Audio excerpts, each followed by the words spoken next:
Hello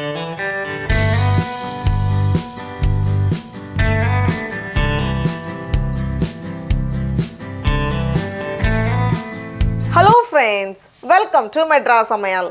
இன்றைக்கி நம்ம மெட்ராஸ் சமையலில் பால் வச்சு ரொம்ப சிம்பிளாக ரொம்ப ஈஸியாக பண்ணக்கூடிய ஒரு ஸ்வீட் பார்க்கலாம். இது பண்ணுறதுக்கு நான் 2 லிட்டர் தண்ணி சேர்க்காத கெட்டியான பால் எடுத்திருக்கேன். இதை ஒரு பேனில் மாற்றிடலாம். 2 லிட்டர் பால், இது கிட்டத்தட்ட 8 கப். ஸ்டவ் ஆன் பண்ணிவிட்டு பால் கொதிக்கட்டும். பால் கொதித்ததும் ஸ்டவ் ஆஃப் பண்ணிவிட்டு இதிலேருந்து 1/4 கப் போல் தண்ணி எடுத்து வச்சுக்கோங்க. இதை நம்ம கடைசியாக சேர்த்துப்போம். அடுத்தது பாலை நம்ம திரைய வைக்கணும். அதுக்கு நான் இன்றைக்கி 4 டேபிள் ஸ்பூன் எலுமிச்சை பழத்தோட சாறு எடுத்திருக்கேன். இது கிட்டத்தட்ட 4 எலுமிச்சை பழம் தேவைப்பட்டுச்சு. இதுலேருந்து கொஞ்சம் கொஞ்சமாக சேர்த்து பாலை நம்ம நல்லா திரைய வைக்கணும். இப்போ நான் எல்லாத்தையுமே சேர்த்துட்டேன்.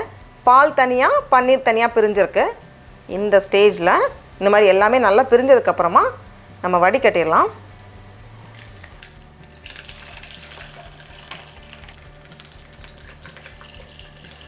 வடிகட்டிட்டு 1-2 வாட்டி தண்ணியில் அலசிக்கோங்க.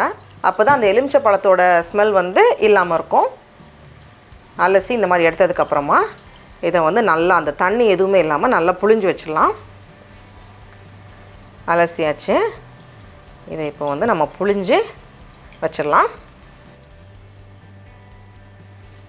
அடுத்தது நமக்கு சர்க்கரை வேணும். அதுக்கு நான் இன்றைக்கி 1/2 கப் சர்க்கரை எடுத்திருக்கேன். இது 100 கிராம். இதை ஒரு மிக்ஸி ஜாரில் மாற்றிக்கோங்க. கூடவே 4 ஏலக்காவோட விதைகள் மட்டும் எடுத்து வச்சுருக்கேன். இந்த மாதிரி நல்லா பவுட்ரு பண்ணி எடுத்து வச்சுருக்கேன். இப்போ இது நல்லா ட்ரையாக வந்திருக்கு. இதை ஒரு பவுலில் மாற்றிடலாம். மாற்றிட்டு கொஞ்சம் நேரம் நம்ம பிசையணும். ஒரு 5-6 நிமிஷம் போல் நல்லா பிசைஞ்சு வச்சாதான் நல்லா ஸ்மூத்தாக வரும்.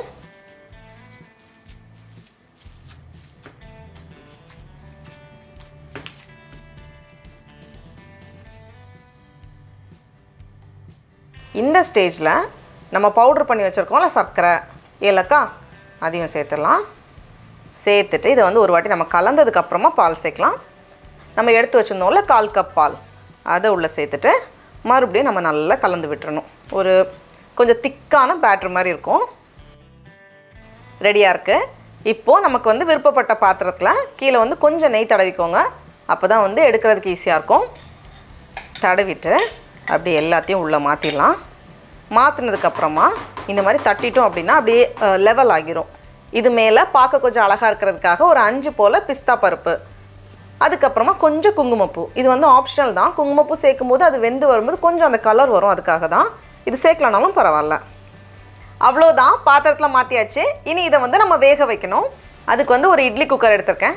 கீழே கொஞ்சம் தண்ணி வச்சுட்டு ஒரு ஸ்டாண்ட் வச்சுருக்கேன் தூக்கி வைக்கிறதுக்காக. இப்போ சூடானதுமே இதை தூக்கி உள்ளே வச்சுட்டு மூடி வச்சுக்கோங்க. ஏதாச்சும் ஒரு சாசர் எது ஃபிட் ஆகுமோ அது மாதிரி மூடி வச்சுட்டு குக்கரையும் மூடி வச்சிடலாம். இதை மிதமான சூடை விட கொஞ்சம் அதிகமாக வச்சுருக்கேன். ரொம்ப ஹையில் இல்லை, கொஞ்சம் அதிகமாக வச்சுருக்கேன். இது ஒரு 20 நிமிஷத்தில் ரெடி ஆயிரும். இருக்கட்டும், ரெடியாக இருக்கும். இப்போ நம்ம ஓப்பன் பண்ணி பார்த்துடலாம். அழகாக வந்திருக்கு. இது கொஞ்சம் ஆறுனதுக்கப்புறமா நம்ம பீஸ் போடலாம். அப்போ தான் வெட்டுறதுக்கு ஈஸியாக இருக்கும். இப்போது நல்லா ஆறுனதுக்கப்புறமா நமக்கு பிடிச்ச ஷேப்பில் நம்ம கட் பண்ணிக்கலாம்.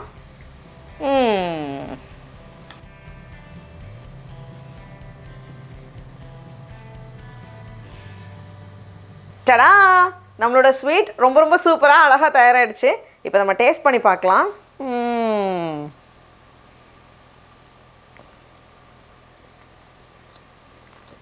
ரொம்ப சாஃப்டாக, ரொம்ப டேஸ்ட்டாக இருக்குது. நீங்களும் கண்டிப்பாக இந்த ரெசிபியை வீட்டில் செஞ்சு பாருங்கள். உங்களுக்கு இந்த வீடியோ பிடிச்சிருந்துச்சுன்னா மெட்ராஸ் சமையலுக்கு சப்ஸ்கிரைப் பண்ணுங்கள். நாவின் சுவை எறும்புகள் மலரட்டும்.